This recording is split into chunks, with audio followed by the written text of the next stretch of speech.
This Side of Paradise by F. Scott Fitzgerald.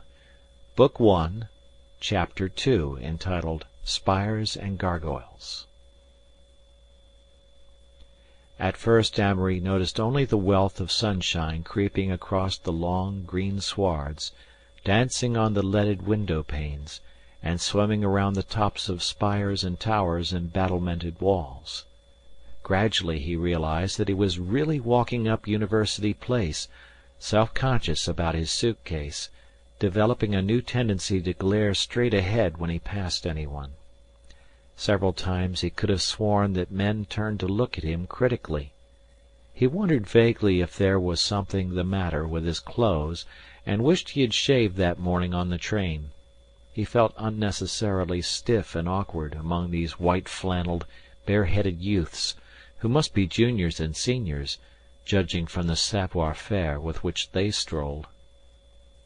He found that 12 University Place was a large, dilapidated mansion, at present apparently uninhabited, though he knew it housed usually a dozen freshmen. After a hurried skirmish with his landlady he sallied out on a tour of exploration, but he had gone scarcely a block when he became horribly conscious that he must be the only man in town who was wearing a hat.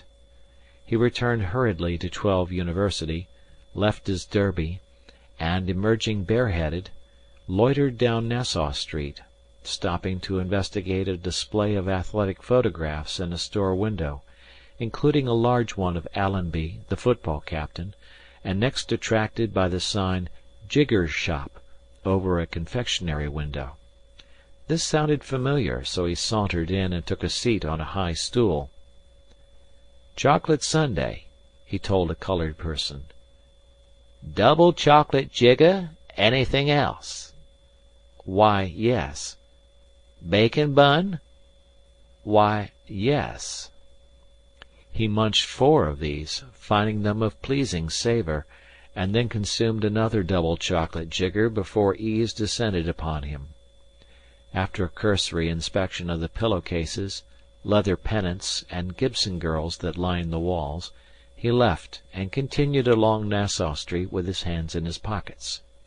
Gradually he was learning to distinguish between upper-classmen and entering men, even though the freshman cap would not appear until the following Monday. Those who were too obviously, too nervously at home were freshmen, for as each train brought a new contingent it was immediately absorbed into the hatless, white-shod, book-laden throng, whose function seemed to be to drift endlessly up and down the street, emitting great clouds of smoke from brand-new pipes. By afternoon Amory realized that now the newest arrivals were taking him for an upper-classman, and he tried conscientiously to look both pleasantly blasé and casually critical, which was as near as he could analyze the prevalent facial expression. At 5 o'clock he felt the need of hearing his own voice, so he retreated to his house to see if anyone else had arrived. Having climbed the rickety stairs he scrutinized his room resignedly, concluding that it was hopeless to attempt any more inspired decoration than class banners and tiger pictures. There was a tap at the door. "Come in."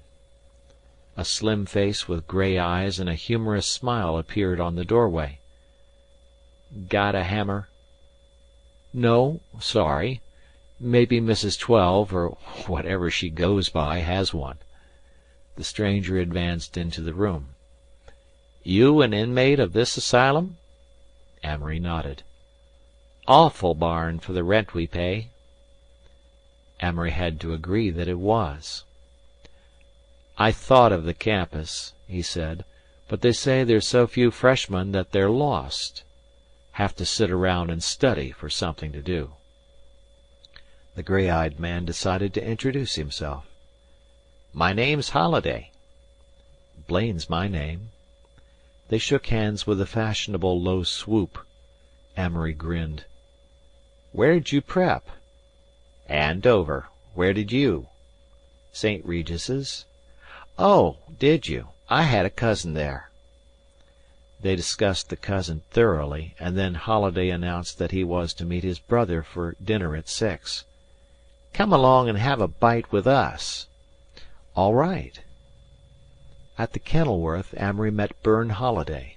He of the gray eyes was Carey, and during a limpid meal of thin soup and anemic vegetables they stared at the other freshmen, who sat either in small groups looking very ill at ease, or in large groups seeming very much at home.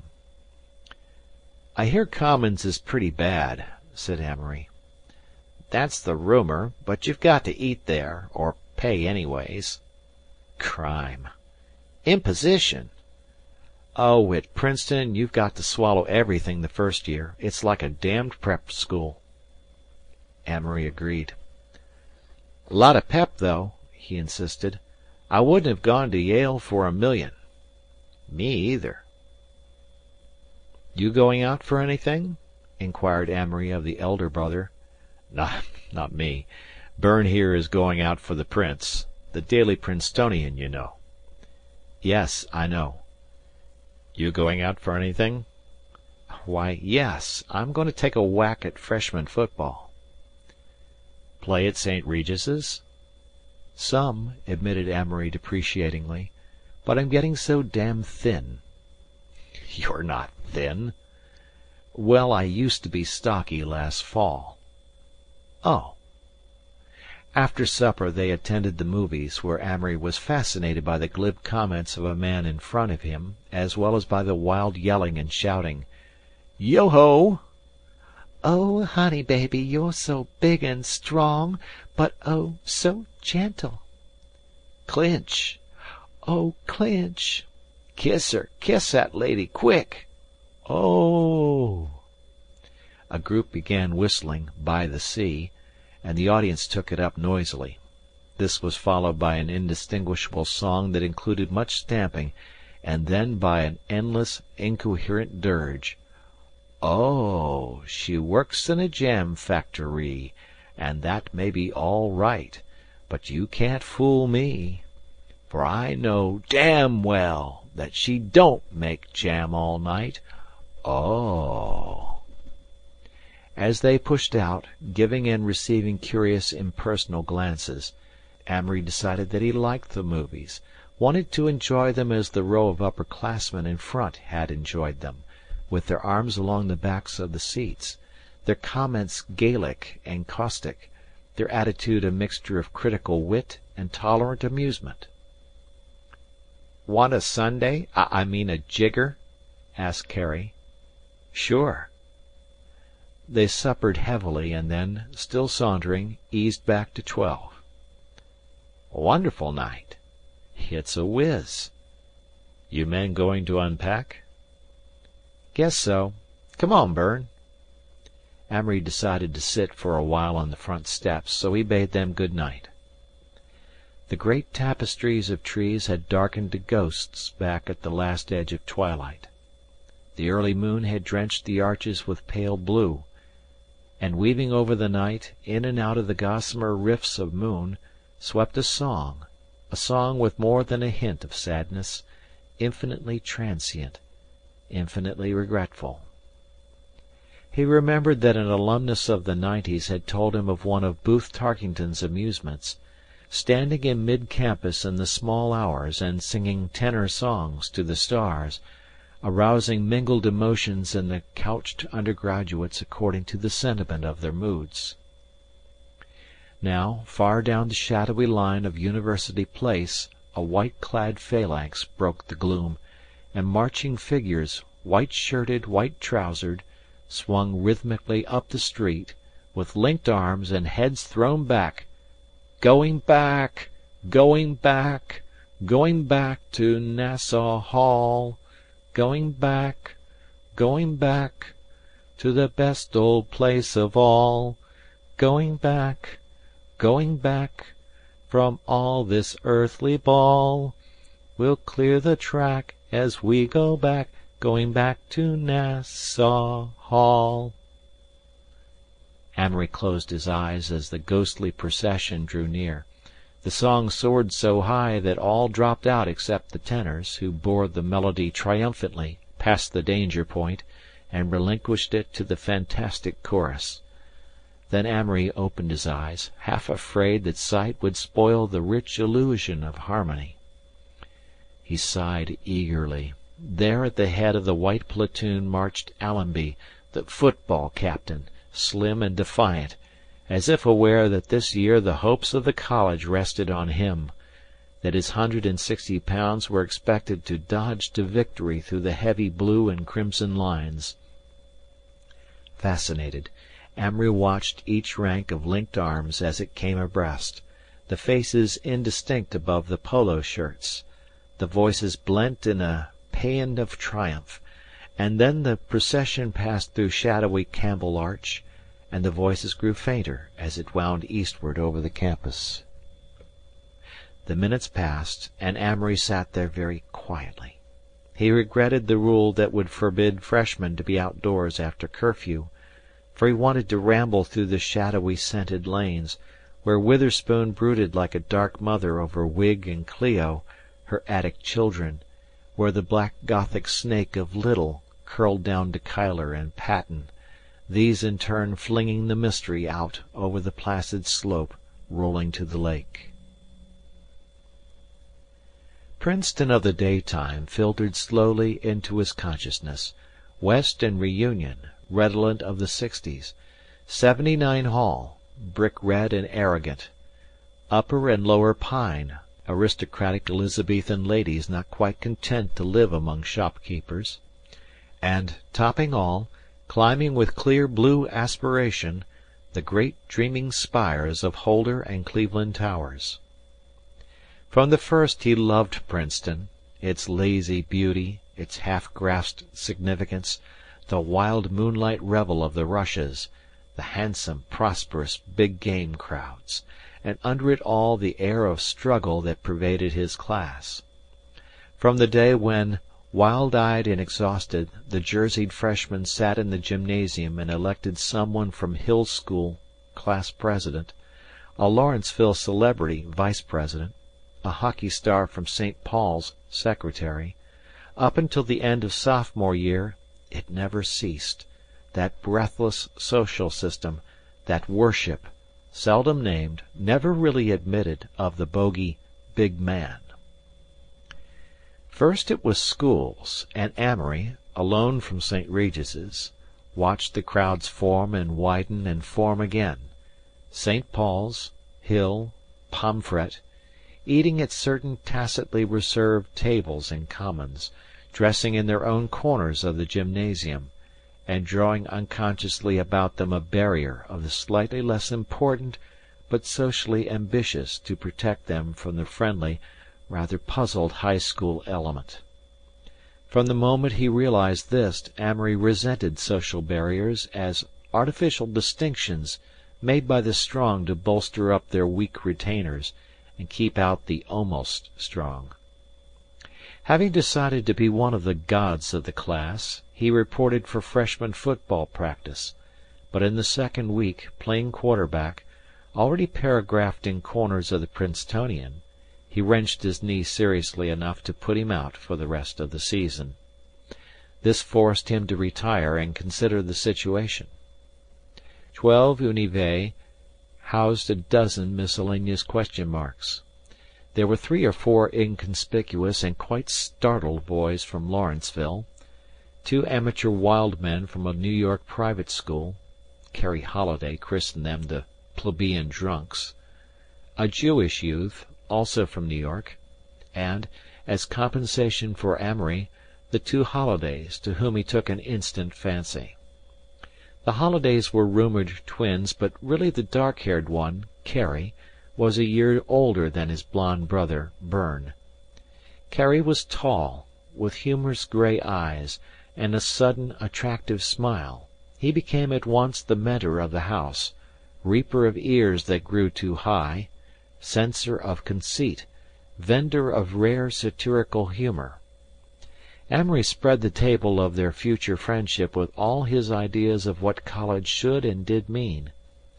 Carrie, not inclined as yet to take things seriously, chided him gently for being curious at this inopportune time about the intricacies of the social system, but liked him and was both interested and amused.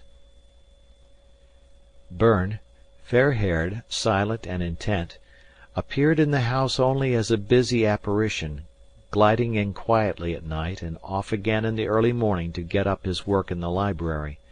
He was out for the Princetonian, competing furiously against 40 others for the coveted first place. In December he came down with diphtheria, and someone else won the competition, but, returning to college in February, he dauntlessly went after the prize again.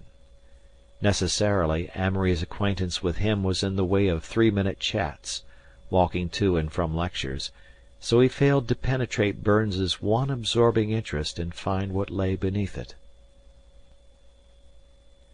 Amory was far from contented. He missed the place he had won at St. Regis's, the being known and admired, yet Princeton stimulated him, and there were many things ahead calculated to arouse the Machiavelli latent in him, could he but insert a wedge. The upper-class clubs, concerning which he had pumped a reluctant graduate during the previous summer, excited his curiosity.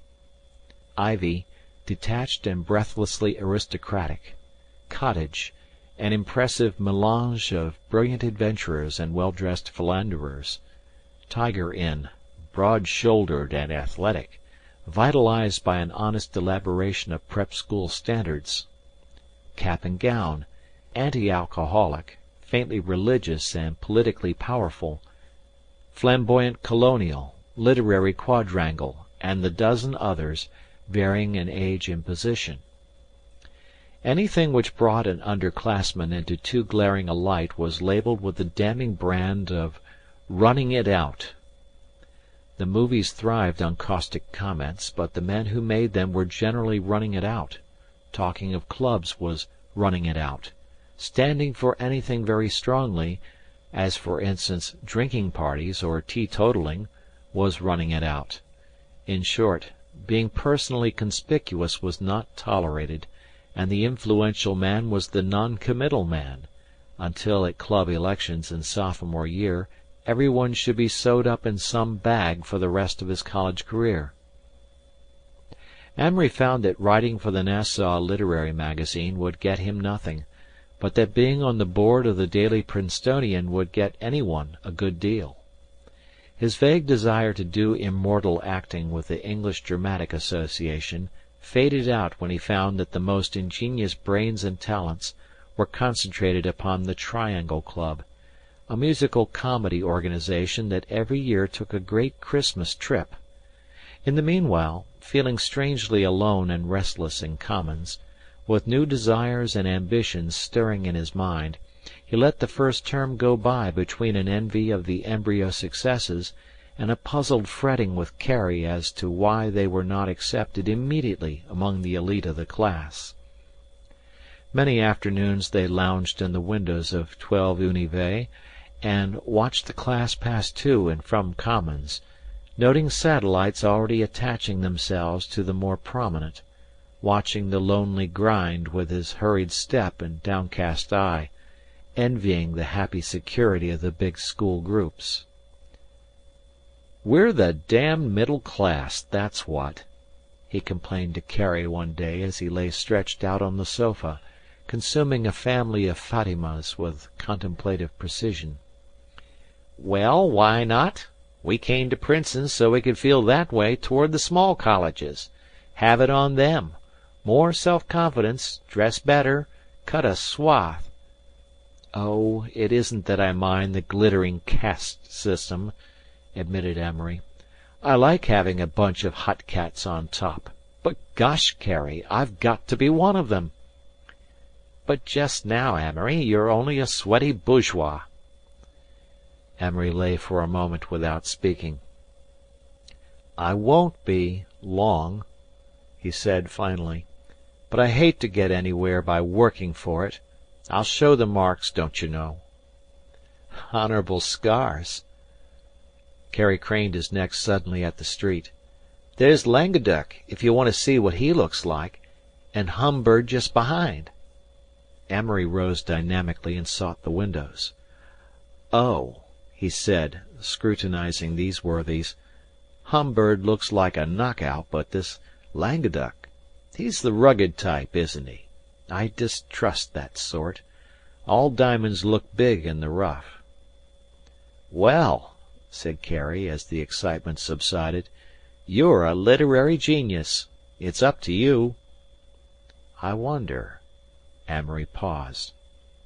"If I could be. I honestly think so sometimes. That sounds like the devil, and I wouldn't say it to anybody except you." "Well, go ahead. Let your hair grow and write poems like this guy D'Invilliers in the Lit." Amory reached lazily at a pile of magazines on the table. "Read his latest effort?" "Never miss 'em. They're rare." Amory glanced through the issue. "Hello," he said in surprise. "He's a freshman, isn't he?" "Yeah." "Listen to this. My God! 'A serving lady speaks. Black velvet trails its folds over the day. White tapers, prisoned in their silver frames, wave their thin flames like shadows in the wind. Pia, Pompeia, come, come away.' Now what the devil does that mean?" "It's a pantry scene." "'Her toes are stiffened like a stork's in flight. She's laid upon her bed, on the white sheets. Her hands pressed on her smooth bust like a saint. Bella Conesa, come into the light.'" "My gosh, Carey, what in hell is it all about? I swear I don't get him at all, and I'm a literary bird myself." "It's pretty tricky," said Carey. "Only you've got to think of hearses and stale milk when you read it. That isn't as posh as some of them." Amory tossed the magazine on the table. "Well," he sighed, "I sure am up in the air. I know I'm not a regular fellow, yet I loathe anybody else that isn't. I can't decide whether to cultivate my mind and be a great dramatist, or to thumb my nose at the Golden Treasury and be a Princeton slicker." "Why decide?" suggested Carey. "Better drift, like me. I'm going to sail into prominence on Burns' coat-tails." "I can't drift. I want to be interested. I want to pull strings, even for somebody else. Or be Princetonian chairman or Triangle president. I want to be admired, Carey." "You're thinking too much about yourself." Amory sat up at this. "No, I'm thinking about you too. We've got to get out and mix around the class right now, when it's fun to be a snob. I'd like to bring a sardine to the prom in June, for instance, but I wouldn't do it unless I could be damned debonair about it. Introduce her to all the prize parlour snakes, and the football captain, and all that simple stuff." "Amory," said Carey impatiently, "you're just going around in a circle. If you want to be prominent, get out and try for something. If you don't, just take it easy." He yawned. "Come on. Let's let the smoke drift off. We'll go down and watch football practice." Amory gradually accepted this point of view, decided that next fall would inaugurate his career, and relinquished himself to watching Carey extract joy from 12 Univ. They filled the Jewish youth's bed with lemon pie. They put out the gas all over the house every night by blowing into the jet in Amory's room, to the bewilderment of Mrs. Twelve and the local plumber. They set up the effects of the plebeian drunks, pictures, books, and furniture, in the bathroom, to the confusion of the pair, who hazily discovered the transposition on their return from a Trenton spree. They were disappointed beyond measure when the plebeian drunks decided to take it as a joke. They played Red Dog in 21 and Jackpot from dinner to dawn, and on the occasion of one man's birthday persuaded him to buy sufficient champagne for a hilarious celebration. The donor of the party having remained sober, Carey and Amory accidentally dropped him down 2 flights of stairs, and called, shamefaced and penitent, at the infirmary all the following week. "Say, who are all these women?" demanded Carey one day, protesting at the size of Amory's mail. "I've been looking at the postmarks lately. Farmington and Dobbs and Westover and Dana Hall. What's the idea?" Amory grinned. "All from the Twin Cities." He named them off. "There's Marilyn DeWitt. She's pretty. Got a car of her own, and that's damn convenient. There's Sally Weatherby. She's getting too fat. There's Myra St. Clair. She's an old flame, easy to kiss if you like it." "What line do you throw 'em?" demanded Carrie. "I've tried everything, and the mad wags aren't even afraid of me." "You're the nice boy type," suggested Amory. "That's just it. Mother always feels the girl is safe if she's with me. Honestly, it's annoying. If I start to hold somebody's hand, they laugh at me and let me, just as if I wasn't part of them. As soon as I get hold of a hand, they sort of disconnect it from the rest of them." "Sulk," suggested Amory. "Tell 'em you're wild and have 'em reform you. Go home furious. Come back in half an hour. Startle 'em." Carrie shook his head. "No chance. I wrote a St. Timothy girl a really loving letter last year. In one place I got rattled and said, 'My God, how I love you.' She took a nail scissors, clipped out the 'My God,' and showed the rest of the letter all over school. Doesn't work at all. I'm just good old Carrie and all that rot." Amory smiled and tried to picture himself as good old Amory. He failed completely. February dripped snow and rain, the cyclonic freshman mid-years passed, and life in 12 Univ continued interesting if not purposeful. Once a day Amory indulged in a club sandwich, cornflakes, and julienne potatoes at Joe's, accompanied usually by Carrie or Alec Connage. The latter was a quiet, rather aloof slicker from Hotchkiss, who lived next door and shared the same enforced singleness as Amory, due to the fact that his entire class had gone to Yale. Joe's was unaesthetic and faintly unsanitary, but a limitless charge account could be opened there, a convenience that Amory appreciated. His father had been experimenting with mining stocks, and, in consequence, his allowance, while liberal, was not at all what he had expected. Joe's had the additional advantage of seclusion from curious upper-class eyes. So at 4 each afternoon Amory, accompanied by friend or book, went up to experiment with his digestion. One day in March, finding that all the tables were occupied, he slipped into a chair opposite a freshman who bent intently over a book at the last table. They nodded briefly. For 20 minutes Amory sat consuming bacon buns and reading Mrs. Warren's Profession. He had discovered Shaw quite by accident while browsing in the library during mid-years. The other freshman, also intent on his volume, meanwhile did away with a trio of chocolate malted milks. By and by Amory's eyes wandered curiously to his fellow luncher's book.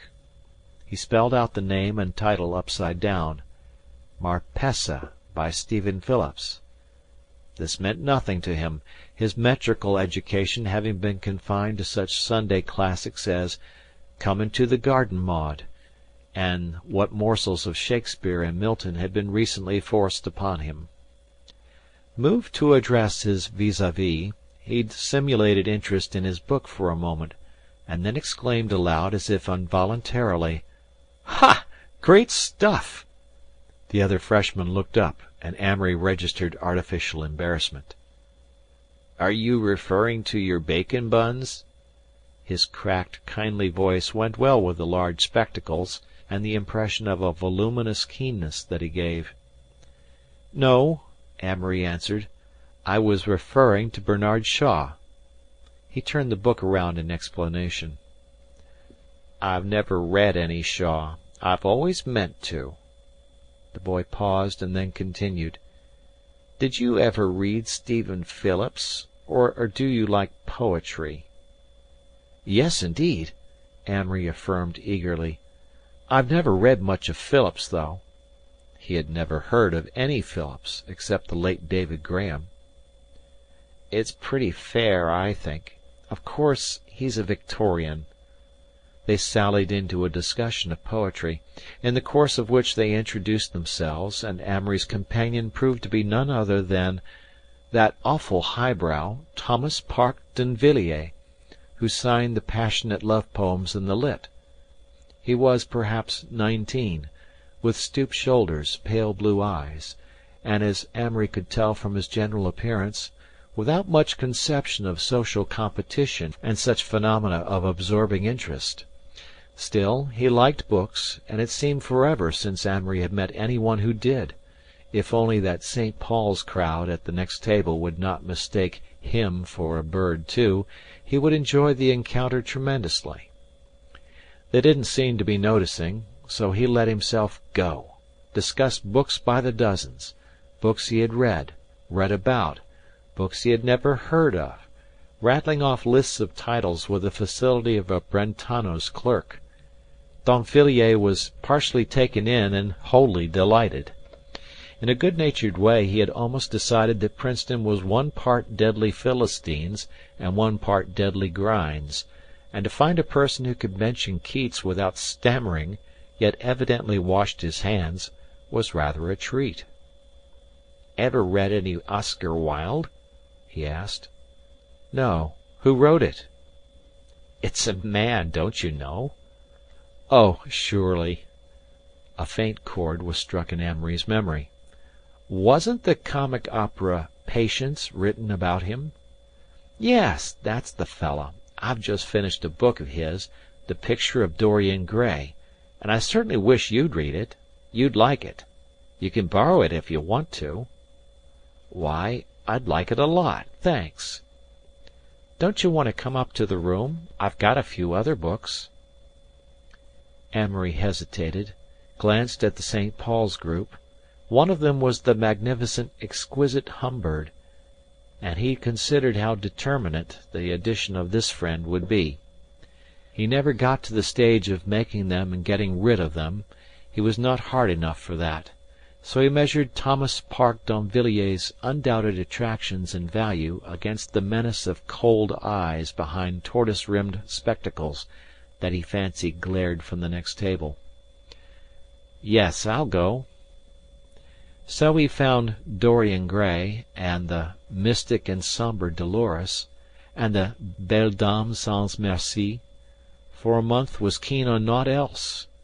The world became pale and interesting, and he tried hard to look at Princeton through the satiated eyes of Oscar Wilde and Swinburne, or Fingal O'Flaherty, and Algernon Charles, as he called them in precieux jest.